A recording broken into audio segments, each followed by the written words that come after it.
नमस्कार, जम्मू कश्मीर का ये बुलेटिन देख रहे हैं आप और जम्मू स्टूडियो से मैं तंदीप कौर आपके साथ। चलिए शुरुआत करते हैं बुलेटिन की। जम्मू संभाग के रामबन जिले में एक लोकल मिनी बस में आईडी बरामद किया गया है। बताया जा रहा है कि मिनी बस में नाके पर पुलिस को संदिग्ध बैग मिला जिसमें आईडी बरामद की गई। इसकी सूचना मिलते ही बम निरोधक दस्तक भी मौके पर पहुंची और आईडी को नाकारा बनाने की कार्रवाई शुरू कर दी। दूसरी ओर पुलिस ने आसपास के इलाकों में तलाशी अभियान शुरू कर दिया है।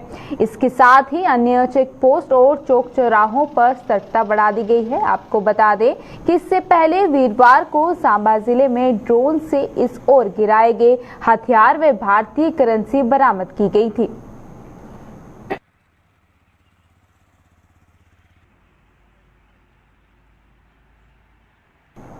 अंतर्राष्ट्रीय एक दिवसीय क्रिकेट में आज से पदार्पण करने वाले जम्मू के उमरान मलिक चयनकर्ताओं की उम्मीदों पर खड़े उतरे हैं। न्यूजीलैंड के खिलाफ एक दिवसीय मुकाबले में आज जहां उनके प्रदर्शन की क्रिकेट प्रेमियों ने जमकर तारीफ की, वहीं जम्मू के जिन गलियों में पल बढ़कर उमरान मलिक आज इस मुकाम पर पहुंचे हैं, वहां के लोगों में भी खुशी की लहर दौड़ गई है। वहीं पर जम्मू के शहीदी चौक निवासी उमरान मलिक के रिश्तेदारों का तो आज खुशी का कोई ठिकाना नहीं रहा। उमरान के अभिभावकों व रिश्तेदारों सहित हर जम्मू वासी का सीना गर्व से चौड़ा हो गया है, जिन्होंने उसे क्रिकेट में उज्जवल भविष्य की शुभकामनाएं भी दी हैं।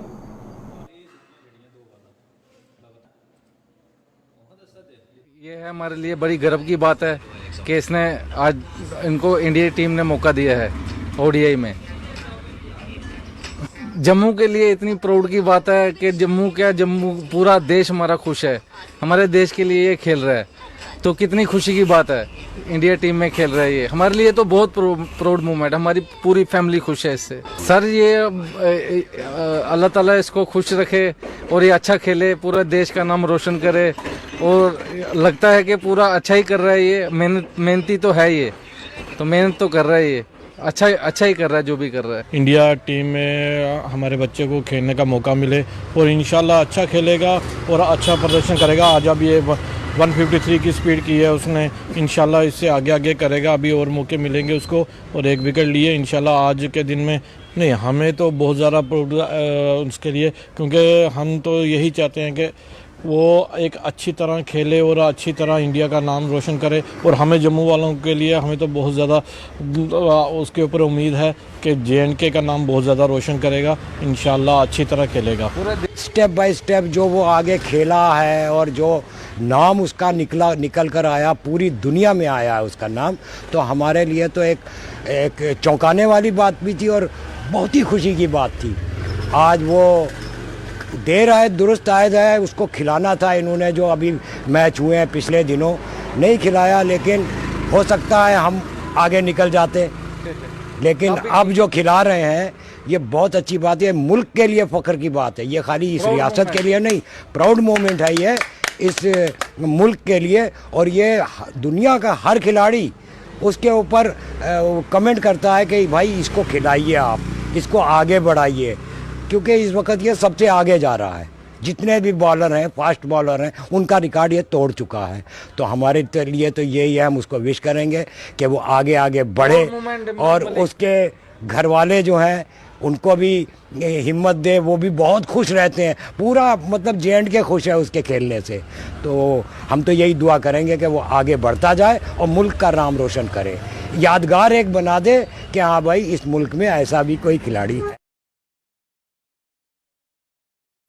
मौजूदा समय में भागदौड़ भरी इस जिंदगी में हर किसी पर तनाव हावी हो रहा है और वकील तबका भी इससे अछूता नहीं रहा है। समाज के हर तबके के लोगों को न्याय दिलाने में अपना जीन जान लगाने वाले वकीलों पर हावी तनाव को दूर करने के लिए Jammu high court bar association द्वारा खेल प्रतियोगिता का आयोजन किया जा रहा है, जिसकी आज शुरुआत जम्मू यूनिवर्सिटी के मैदान में हुई और वहीं पर इस खेल प्रतियोगिता का उद्घाटन जो है वो जम्मू जम्मू कश्मीर और लद्दाख हाई कोर्ट के चीफ जस्टिस अली मोहम्मद मागरे ने किया और इसमें भाग लेने वाले खिलाड़ियों को अपनी शुभकामनाएं दी। वहीं पर नशे से दूर रहने का संदेश देने वाली इस प्रतियोगिता के पहले चरण में क्रिकेट के मैच जो है वो करवाए जा रहे हैं, जिनमें जम्मू के अन्य जिलों के वकील भी जो है वो चौके छक्के की बरसात कर रहे हैं। वहीं पर आने वाले दिनों में कुछ अन्य खेलों का आयोजन भी किया जाएगा, जिनमें महिला वकील भी मैदान पर अपना जोहर दिखाएंगे।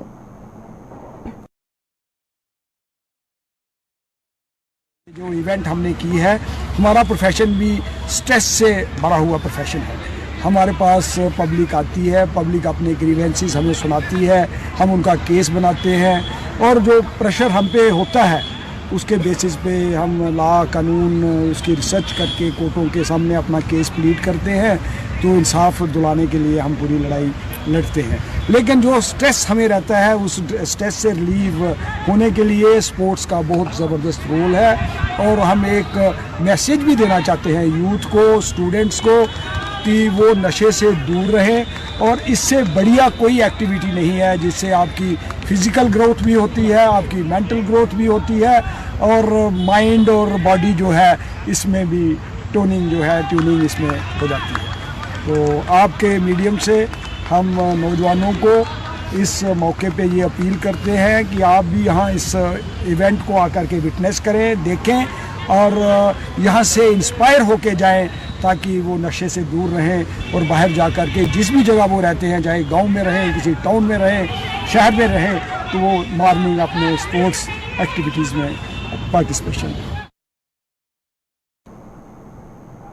पंजाब के मंडी गोबिंदगढ़ स्थित देश भगत यूनिवर्सिटी द्वारा जम्मू में आज रोजगार मेले का आयोजन किया गया। वहीं पर कौशल विकास विभाग के सहयोग से जम्मू के पॉलिटेक्निकल कॉलेज में आयोजित इस रोजगार मेले में कई युवाओं ने भाग लिया, जिनमें से कुछ को रोजगार के अवसर भी प्रदान हुए। वहीं principal secretary doctor Asgar Hasan Samoon ने इस मौके पर जो है मुख्य अतिथि रहे।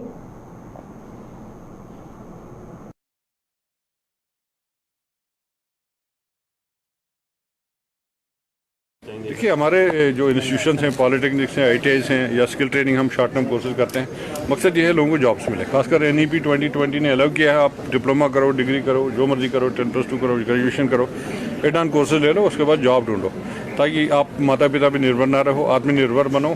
और आत्मनिर्भर भारत में खासकर देश भगत यूनिवर्सिटी ने देशभक्ति का सबूत दिया है।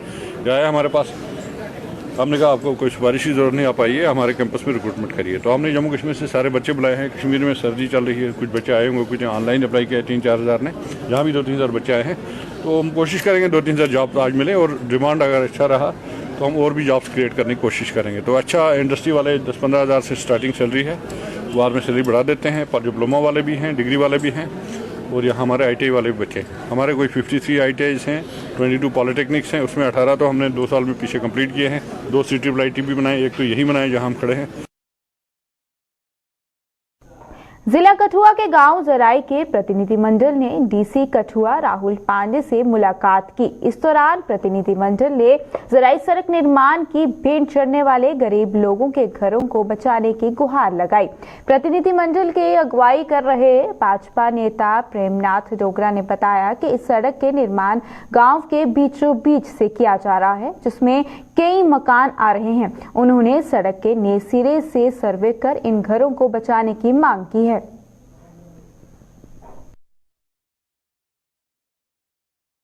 ਅੱਜ ਜਿਹੜਾ ਉਹ ਥੋੜਾ ਸਰਵੇ ਲੱਗੇ ਨੇ ਕਰਨਾ ਹੁਣ, ਕਿਉਂਕਿ ਉਹ ਗ੍ਰਾਮ ਵਿੱਚ ਜਿਹੀਆਂ ਇੱਕ ਗਲੀ ਟਾਈਪ ਦੀ ਹੁੰਦੀ ਆ, ਉਹ ਇਹਦੇ ਗਲੀ ਵਿੱਚੋਂ ਨਿਕਲ ਰਹੀ ਆ। ਉਹ ਜਿਹੜੀ ਰੋਡ ਜਿਹੜੀ ਨਿਕਲ ਰਹੀ ਆ, ਉਹ ਕੋਈ 12-14 ਫੁੱਟ ਚੌੜੀ ਆ। ਉਹ ਬੰਨੀ ਆ ਕੋਈ 50 ਫੁੱਟ ਜਾਂ 100 ਫੁੱਟ ਚੌੜੀ ਬੰਨੀ ਆ। ਇੱਕ ਲੌਂਗ ਟਰਮ ਜਿਹੜਾ ਸੋਲੂਸ਼ਨ ਉਹ ਨਿਕਲਣਾ ਉਹਦਾ, ਅਗਰ ਉਹ ਬਣਦੀ ਆ ਤਾਂ ਪੂਰਾ ਗ੍ਰਾਮ ਕੇ ਖਤਮ ਹੋ ਜਾਣਾ। ਗਰੀਬ ਲੋਕ ਨਾ ਇੱਕ ਵਿਚਾਰੇ ਕੋਲ ਮਕਾਨ, ਇੱਕ ਕਮਰਾ ਜਿਹੜਾ, तो ਜਿਹੜਾ ਉਹ ਖਤਮ ਹੋਈ ਆ ਤੇ ਅਸਾਂ ਜਿਹੜਾ ਵਿਕਾਸ ਕੇ ਕਰਨਾ ਉਹ ਤਾਂ ਜਿਹੜੇ ਆ ਉਹ ਬਰਬਾਦ ਹੋਈ ਹੈ ਲੋਕ। ਤੇ ਮੇਰਾ ਸਿਰਫ ਇੰਨਾ ਵਿਨम्र आग्रह है ਗਰੀਫਾਂ ਨੇ ਕਿ ਅਸੀਂ DC ਸਾਹਿਬ ਵੀ ਅੱਜ ਮਿਲਣਾ ਆ ਕਿ ਜਿਹੜਾ ਸਰਵੇ ਕਰਨਾ ਆ, ਹਾਰਡਲੀ ਕੋਈ 50 ਜਾਂ 100 ਮੀਟਰ ਦਾ ਫਰਕ ਪਾਉਣਾ, ਗ੍ਰਾਮ ਕੋਲ ਬਾਹਰੋਂ ਬਾਹਰ ਕੱਢ ਲੈਣ, ਜਿਹੜਾ ਬਾਹਰੋਂ ਬਾਹਰ ਨਿਕਲੀ ਜਾਵੇ ਤੇ ਇਹਨਾਂ ਵੀ ਮਸਲਾ ਹੱਲ ਹੋਈ ਆ। ਜਿਹੜਾ ਗਰੀਫਾਂ ਨੇ ਕਿ ਹੁਣੇ ਵੀ ਕੋਈ ਸਮੱਸਿਆ ਨਹੀਂ ਆਈ।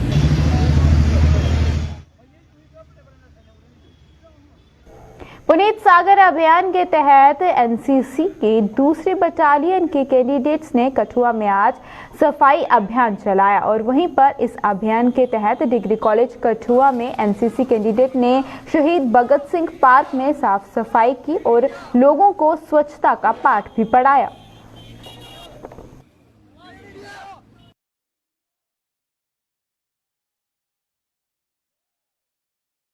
आज हम 4 जैन के बटालियन की तरफ से एक स्वच्छता अभियान चला रहे हैं पुनीत सागर अभियान के अंडर, जिसमें हम अपनी वाटर बॉडीज, पार्क वगैरह, अपनी लोकेलिटी सभी जगह साफ़ करेंगे, जिससे हम बाकियों को संदेश देना चाहते हैं कि साफ़ सफाई रखें, क्योंकि साफ़ सफाई एक मेजर वो है, गंदगी मेजर इशू है एक देश का।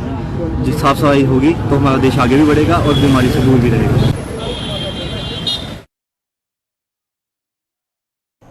लोगों की पानी की समस्या को दूर करने के उद्देश्य से सरकार ने जल जीवन मिशन योजना के तहत भदरवा ब्लॉक की थुबा पंचायत में एक जल परियोजना की शुरुआत की है, जिस पर 4.25 करोड़ रुपए लागत आएगी। वहीं पर जिसका उद्घाटन जो है वो डीसी चेयरमैन जो है धनतर सिंह ने किया और वहीं पर इस अवसर पर एडीसी भदरवा दिलमीर चौधरी सहित अन्य अधिकारी व पंचायत के सदस्य भी मौजूद थे। इस अवसर पर डीडीसी चेयरमैन ने बताया कि यहां के लोगों की पुरानी मांग थी, जिसे पूरा किया जा रहा है। उन्होंने देश के प्रधानमंत्री और साथ ही केंद्रीय राज्य मंत्री डॉक्टर जितेंद्र सिंह का भी इस परियोजना को लेकर जो है आभार जताया है। देखिए, ये वाटर सप्लाई स्कीम थुब्बा अंडर जेजीएम में अप्रूव हुई है। इसकी कास्ट 364 लाख है। इसके स्कोप में हमारे 5 विलेज आते हैं। तो इसमें हमने प्रपोज किया हुआ है, ग्रेविटी है, हमारे 4 सोर्सेज हैं इसमें, 2 ग्रेविटी से आएंगे और 2 हमारे स्प्रिंग है, वहाँ लोकल स्प्रिंग है, उनसे पानी हम लेंगे। इसमें हमने प्रपोज किया हुआ है 2 हमारे फिल्ट्रेशन प्लांट है, एक बस इसी लोकेशन के थोड़ा सा ऊपरी है, हमारा 1000 गैलन GPH का है फिल्ट्रेशन प्लांट बनेगा, और इस एक थोड़ा सा नीचे है, यहाँ से कोई 500 मीटर नीचे है, वो है 500 गैलन पर आवर का, उसमें बनेगा। और 2 हमारे GSR हैं, इसमें 5000 गैलन के GSR हैं। जो ऊपर हमारा ये बना हुआ है 20,000 गैलन का GSR बना है, उसको भी हम उसके साथ ही करेंगे, फिल्ट्रेशन प्लांट से ऐड करेंगे उसमें। कि इनकी बड़ी देरी ना मांग थी कि यहाँ पर पानी की बहुत किल्लत थी। हालांकि यहाँ पर पहले भी स्कीमें लगी हुई हैं, लेकिन वो 40 साल पुरानी और पाइपें बड़ी बोसीदा और ख़राब हालत में हैं, और टेक्निकली भी पाइपें जो है ऊपर नीचे हो गई हैं, कहीं से उतराई है फिर चढ़ाई है, उससे और रस्टिंग हो जाती थी और पानी की बड़ी दिक्कत थी। तो अब जैसे आज की डेट में पॉपुलेशन भी ग्रो कर रहा है और नए हाउस होल्ड्स बन रहे हैं, तो देश के प्रधानमंत्री नरेंद्र भाई मोदी और हमारे यहाँ के member parliament doctor Jitendra Singh ji को मुबारकबाद देना चाहूँगा कि उनके इनिशिएटिव से उन्होंने हमारी इस डिमांड को कंसिडर किया और जल जीवन मिशन का 4.5 करोड़ रुपए का प्रोजेक्ट जो है यहाँ के लिए सैंक्शन हुआ है, और 3-4 जगह सोर्सेज जो है उनसे ये पाइप लगेगी, और यहाँ पे 2 सेगमेंटेशन टैंक और 2 हौज जो है वो बनने जा रहे हैं। जिला पुंछ की देरियां दिगवार रोड अपनी हालत पर आंसू बहा रहा है। सड़क की खस्ता हालत को लेकर स्थानीय लोगों में भारी रोष है। इन लोगों का आरोप है कि सड़क की खराब हालत को लेकर आए दिन हादसे पेश होते हैं, लेकिन इस सड़क की मरम्मत को लेकर कोई कदम नहीं उठा रहा। इन लोगों के मुताबिक वो कई बार सड़क की मरम्मत को लेकर सरकार से गुहार लगा चुके हैं, लेकिन कहीं भी उनकी सुनवाई नहीं हो पा रही है। रोड की कंडीशन सर आपने देख ली है। पिछले 10 साल से ये रोड है, जो PWD है वो कह रहे हैं कि हमारे पास है, और जो दूसरा ग्रीफ वाले कह रहे हैं कि ये हमारे पास है, लेकिन रोड की कंडीशन आपने देख ली है। ये आपके साथ ये बिल्कुल हाई स्कूल क्राई स्कूल खुला हुआ है। यहाँ पे दिन में 10 गाड़ियां, जो बड़ी गाड़ियां हैं वो दिन में 10 चक्कर लगाती हैं, और 500 बच्चा जो है वो पुंछ से यहाँ पे पढ़ने के लिए आता है। और कुछ दिन पहले यहाँ पे हेडमास्टर साहब का एक्सीडेंट हुआ, उनको भी लगी। और आपने रोड की कंडीशन देख ली है। ये है, मैं पिछली बार जो LG साहब का आने का प्रोग्राम था वो दिगवार में था, लेकिन इस बार इन्होंने क्या किया कि दिगवार में इन्होंने देखा कि अगर LG साहब को वहां ले जाएंगे, ब्रिज की कंडीशन हालत थी, वहां पे जो ब्रिज में बड़े बड़े खड्डे पड़े हुए थे। डीसी साहब से मैं पूछना चाहता हूं कि इन्होंने, अगर एलजी को पिछली बार आने का प्रोग्राम दगवार में था, इन्होंने जब एलजी साहब यहाँ आए रात को इन्होंने प्रोग्राम बनाया और बाल्टी में प्रोग्राम रखा। प्रोग्राम पहले दगवार में था, इनको दगवार में क्यों नहीं ले आए? और मैं डीसी साहब से और एक बार पूछना चाहता हूं कि जब एलजी साहब आए जिस दिन, रात को इन्होंने जो खड्डे पड़े हुए थे पुंछ सिटी में, जो मेन खड्डे पड़े हुए थे बस स्टैंड से, रात को इन्होंने खड्डे पड़े। मैं डीसी साहब से ये पूछना चाहता हूं कि इनके पास रात को फंड्स कहां पे आ जाते हैं? जब कोई मिनिस्टर सेंटर से आता है, एलजी साहब यहाँ पे आए। बड़ी खस्ता हालत है। और हमारे पीछे से अभी आप ट्रैफिक को भी देख रहे हैं, जैसे कि अभी 2 गाड़ियां जो आर्मी की यहाँ से क्रॉस हुई हैं, और कम से कम 15 से 20 जो ऑटो है जो इस पे ट्रैवल करते हैं डेली, और बाकी एम्प्लॉइज वगैरह भी ट्रैवल करते हैं। तो गाड़ियों की हालत बहुत खस्ता है। आज की डेट में यहाँ कोई भी जो है गाड़ी लाने का मन नहीं करता, क्योंकि 4 व्हीलर को लाना, जो छोटी गाड़ी है उसका बहुत बड़ा लॉस हो रहा है खड्डे में। मेरी खुद की गाड़ी वो पीछे लग गई इधर। तो ये बहुत सारी प्रॉब्लम्स हैं जो हैं कि एडमिनिस्ट्रेशन को हमने टाइम टू टाइम बताई भी हैं। और जैसे कि अभी एक हमारा यहाँ पर एक पुल बना है नीचे ये दलान के पास, तो वर्ल्ड बैंक का पैसा लगा, उसमें करोड़ों रुपए खर्चा हुए हैं। और आज की डेट में वो पुल तो तैयार हो चुका है, बट उसका जो लिंक है, जब तक वो जो मेन रोड है, जो ये रोड चल रही है, इस रोड के साथ जो लिंक अगर नहीं होगा तो वो करोड़ों रुपया गवर्नमेंट का लगाने का कोई फंड नहीं है। तो हम एडमिनिस्ट्रेशन से ये जो लिंक रोड्स हैं इनकी कंडीशन देखी जाए कि साथ में से एक साइकिल का भी पास होना बहुत मुश्किल है। डोडा जिला में बिजली कटौती को लेकर आम लोग बेहद परेशान हैं। इन लोगों का आरोप है कि बिजली की भारी कटौती का कारण जहां उनके रोजमर्रा पर बढ़ रही जिंदगी जो है वो प्रभावित हो रही है, वहीं इससे लोगों का कारोबार और साथ ही बच्चों की पढ़ाई भी प्रभावित हो रही है। इन लोगों के मुताबिक वो कई बार बिजली विभाग के साथ साथ स्थानीय प्रशासन से भी अपनी समस्या को लेकर गुहार लगा चुके हैं, लेकिन अभी तक किसी ने भी उनकी इस समस्या का समाधान नहीं किया। लोगों ने चेतावनी दी है कि अगर सरकार ने जल्द उनकी समस्या का समाधान नहीं किया तो वो सड़कों पर उतरकर उग्र आंदोलन करने पर मजबूर हो जाएंगे। हमेशा से ये सिलसिला जो है, सर्दियाँ शुरू हो जाती हैं तो power cuts, unscheduled power cuts, तो ये रूटीन है। ये लोग समझते हैं कि बस ठीक है, इनका यही हाल है, ऐसे रखना। परसों हमारी काउंसिल की मीटिंग, हमने इस पर डेलिब्रेट किया काफ़ी डिटेल में। कंसर्न ऑफिशियल्स थे, एससी वहाँ पे वगैरह, ये जो बता रहे हैं वो जो वैसे भी शेड्यूल कट भी जो है वो भी बहुत ज़्यादा, क्योंकि देखें चिनाब वैली की जो पूरी पावर कंजम्पशन 100 मेगावाट से ज़्यादा नहीं है, सबसे कम है पूरे इस स्टेट में, लेकिन सबसे ज़्यादा ये सफ़र करता। क्यों? ये थोड़ा सा बैकवर्ड इलाका, ये समझते हैं कि यहाँ कोई वॉइस आवाज़ नहीं है, कोई बोलेगा नहीं। SLDCL कट्स काटते हैं, स्टेट लेवल के कट्स इनके आते हैं, वो भी डोडा के लिए होते हैं, किसी और जगह को नहीं काटते हैं, डोडा। उन्होंने ये बताया वहाँ पे मीटिंग में कि ये हमारे इख्तियार बाहर वो उधमपुर जम्मू से काटते हैं बिजली 1-1 घंटे आधे घंटे के लिए, जिससे सारा का सारा शेड्यूल जो भी हो रेगुलर वो डिस्टर्ब होता है। हमने कहा है कि ये आप इमिडिएटली जो है ठीक करें, और ये बहुत ही बुरी हालत है बिजली की यहाँ पे। और जो at the helm of affairs लोग हैं, बाकी जो एडमिनिस्ट्रेटिव साइड पे, उनका कोई कंसर्न ही नहीं है, वो परेशानी नहीं है, वो कह रहे मर रहे लोग, मर रहे हैं, मरने दो। उन्हीं लोगों को ही उल्टा वो जो है फटकार मारते हैं। जनाब सिटीजन फोरम मिले थे डीसी साहब से, हमने उनसे पूरा कहा था कि भाई इस तरह यहाँ डोडा में बहुत लोग सफ़र कर रहे हैं, खासकर ये विंटर मंथ्स आया है तो इसमें बहुत कटौती होती है। जो शेड्यूल काट्स है उसके अलावा भी अभी 8 से 10 है काट, तो 10 बजे आनी चाहिए पावर, तो 10:15 बजे फिर चली जाती है। फिर हमने वहाँ पर डिस्कस किया था उनको कि वीआईपी उनको क्या मालूम है कि भाई लोगों की पेंस क्या है। बहुत सारे लोगों को स्पेशल लाइन्स है, वो तो एंजॉय कर रहे हैं, उनको कुछ पता नहीं है इस चीज़ का कि क्या आम लोगों के सफरिंग्स हैं। इसलिए जो हमने हालात देखे उसके बावजूद भी अभी कोई ग्राउंड पर उसका कोई इफेक्ट नज़र नहीं आ रहा है। हम फिर एक बार एडमिनिस्ट्रेशन से रिक्वेस्ट करते हैं कि इसमें जल्द से जल्द कोई न कोई सोल्यूशन निकाले, वरना लोग मजबूर हो जाएंगे एजिटेशन करने के लिए। मैं एक सीनियर सिटीजन होने के नाते से आप ये जो पावर कट्स की बात करते हो, ये हम बहुत देर से झेल रहे हैं।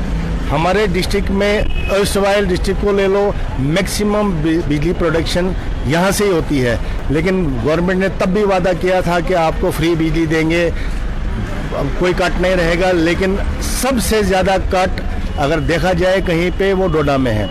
ये जो दुकानदार हैं, ये जो बिजनेस का तबका है, ये पहले ही कोरोना से मर गए हैं, इनको खाने के लाले पड़े हैं। लेकिन बिजली पे ही सारा कुछ चलता है। बिजली पे ही सारा कुछ चलता है, इनका निज़ाम हर एक कारोबार बिजली पे ही चलता है। लेकिन बिजली डोडा में नहीं के बराबर है। और जो देखे वीआईपी लाइंस हैं, बाकी चीज़ें हैं, उनको कोई फर्क नहीं पड़ता है। उनको 24 घंटे बिजली है, उनको नहीं पता है मार्केट में क्या हो रहा है। मार्केट में पहले ही इतनी बहरान है, इकोनॉमिक बहरान है, लेकिन इन लोगों ने और सता के रखा है। डोडा की आवाम मजबूर है। देखना आप, कुछ दिनों में लोग स्ट्राइक करने को तैयार हैं और ये बड़ी अच्छी लंबी स्ट्राइक चलेगी। 1.5 महीने से पावर जाने का पता है चली गई, लेकिन फिर आने का पता नहीं है कब आएगी। इससे बच्चों को जिनके पेपर्स हैं, आजकल स्कूल में पेपर वगैरह भी चल रहे हैं बच्चों के, तो बच्चे पढ़ नहीं पा रहे हैं। हर किसी के घर में इन्वर्टर नहीं है, हर किसी के घर में जनरेटर है नहीं। हमारे डीसी साहब हैं, उनके तो स्पेशल लाइन है, अगर स्पेशल लाइन नहीं भी है तो जनरेटर लगा हुआ है उनके ऑफिस में, उनके रेजिडेंस पे, एसएसपी साहब के ऑफिस में, रेजिडेंस में जनरेटर लगा हुआ है, इन्वर्टर है, उनके लाइट को कोई परेशानी नहीं है। परेशानी है गरीब इंसान, एक गरीब इंसान मारा जा रहा है। एक गरीब बच्चे, वो बच्चे जो घर से डोडा में पढ़ने के लिए आए हुए हैं, लेकिन लाइट ना होने के वजह से वो पढ़ नहीं पा रहे हैं। तो एडमिनिस्ट्रेशन को देखना चाहिए। ठीक है, मैं भी मानता हूँ पूरे डोडा का जो अच्छे लोग हैं, जो पढ़े लिखे लोग हैं, वो भी मानते हैं कि डोडा में बिजली की चोरी हो रही है। लेकिन चोरी हो रही है तो चोरी को रोकना भी बिजली डिपार्टमेंट का ही काम है। आम आदमी पार्टी ने जम्मू कश्मीर में विधानसभा चुनावों की मांग को लेकर आज जम्मू में निर्वाचन भवन के बाहर प्रदर्शन किया। प्रदर्शन की अगुवाई कर रहे पार्टी नेता हर्षदेव सिंह ने केंद्र के भाजपा सरकार के साथ साथ निर्वाचन आयोग पर भी निशाना साधा। उन्होंने कहा कि सुप्रीम कोर्ट के आदेश के मुताबिक जिस राज्य में समय से पहले असेंबली भंग होती है, उस राज्य में 6 महीने के भीतर चुनाव होने चाहिए। लेकिन जम्मू कश्मीर में असेंबली भंग हुए भी अब 4 वर्षों का समय जो है वो होने जा रहा है, लेकिन चुनाव करवाने को लेकर कोई कदम नहीं उठाया जा रहा। हमारा धरना है इस बात को लेकर कि जम्मू कश्मीर में चुनाव की प्रक्रिया शुरू क्यों नहीं हो रही है। इलेक्शन कमीशन भी भारतीय जनता पार्टी की कठपुतली बना हुआ है आज की तारीख में, और जो चुनाव होने चाहिए थे वक्त के ऊपर, वो नहीं हो रहे। 4 वर्षों से आपने जम्मू कश्मीर को जमहूरी निजाम से वंचित रखा हुआ है, जो संविधान का उल्लंघन है, जो सुप्रीम कोर्ट के आदेशों की भी अवहेलना है। जिस तरीके से बीजेपी और इलेक्शन कमीशन मिलकर संविधान की धज्जियां उड़ा रहे हैं, लोगों को अपने जमहूरी अधिकारों से वंचित रख रहे हैं, उसी को लेकर आज यहां प्रदर्शन कर रहे हैं। ये चुनाव 4 साल पहले होने चाहिए थे, क्योंकि सुप्रीम कोर्ट कहता है कि जब भी किसी रियासत में असेंबली प्रीमेच्योरली डिसॉल्व हो तो 6 महीने के अंदर अंदर वहां असेंबली का गठन होना चाहिए, नई असेंबली बननी चाहिए। लेकिन यहाँ 4 साल हो चुके हैं और अभी भी इलेक्शंस का कोई अता पता नहीं है। और ये इंडिकेशन दी जा रही है कि जब तक बीजेपी की हुकूमत केंद्र में रहेगी तब तक जम्मू कश्मीर में चुनाव नहीं करवाए जाएंगे, और जम्मू कश्मीर में इसी तरीके से बाबू राज चलता रहेगा। अपने चहेतों के माध्यम से जम्मू कश्मीर को यह निजाम चलाया जा रहा है, भारतीय जनता पार्टी द्वारा जम्मू कश्मीर को लूटा जा रहा है। जम्मू कश्मीर के होमगार्ड्स ने आज नेशनल होमगार्ड्स वेलफेयर एसोसिएशन के समर्थन से जम्मू में आज लगातार दूसरे दिन भी प्रदर्शन किया। जम्मू में आज यहां के होमगार्ड्स द्वारा किए गए प्रदर्शन में नेशनल होमगार्ड्स वेलफेयर एसोसिएशन के राष्ट्रीय चेयरमैन झलकन सिंह राठौर सहित अन्य सदस्यों ने भी भाग लेकर जम्मू कश्मीर प्रशासन से इन्हें इनके हक देने की मांग की।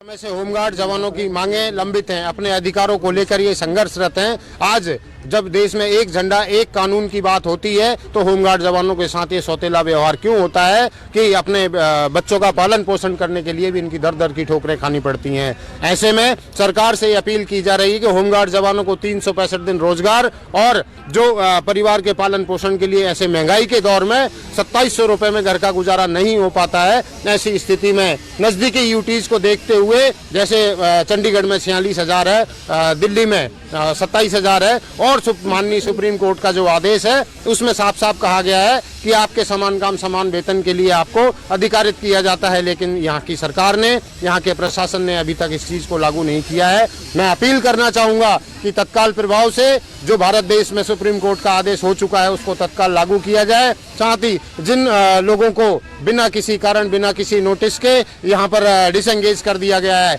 उन लोगों की तत्काल बहाली की जानी चाहिए। 20-20 साल उनको विभाग में सेवाएं लेने के बाद अब दर की ठोकरें खाने के लिए इनको बाहर कर दिया गया, उनको तत्काल बहाल किया जाना चाहिए। जो अंग्रेजों के टाइम के काले कानून है, आप उसको खत्म करके इन होमगार्डों को राज्य कर्मचारी का दर्जा दोगे। राज्य कर्मचारी के दर्जे के लिए ही जे मांग कर रहे हैं। अब हमें बहुत उम्मीद है कि हमारे माननीय गृह मंत्री जी इसको इम्प्लीमेंट जरूर करेंगे और पार्लियामेंट के अंदर संशोधन जरूर होगा। कानून कहाँ पे बनते हैं? पार्लियामेंट के अंदर ही बनते हैं। जब हमारा सीधा लिंक अब सेंटर के साथ है तो हम सेंटर को यही कह रहे हैं। Retired central armed police force warriors welfare association Jammu Kashmir ने सरकार से पुरानी पेंशन योजना को बहाल करने की मांग की है। अपनी इस मांग को लेकर एसोसिएशन द्वारा अखनूर में एक बैठक का आयोजन किया गया, जिसमें पुरानी पेंशन योजना सहित अन्य मुद्दों को लेकर चर्चा की गई। बैठक की अगुवाई कर रहे एसोसिएशन के जोनल प्रधान सुरजीत सिंह ने सरकार से पुरानी पेंशन योजना को लागू करने के साथ साथ ड्यूटी के दौरान अपनी जान गंवाने वाले जवानों को शहीद का दर्जा देने की मांग की है।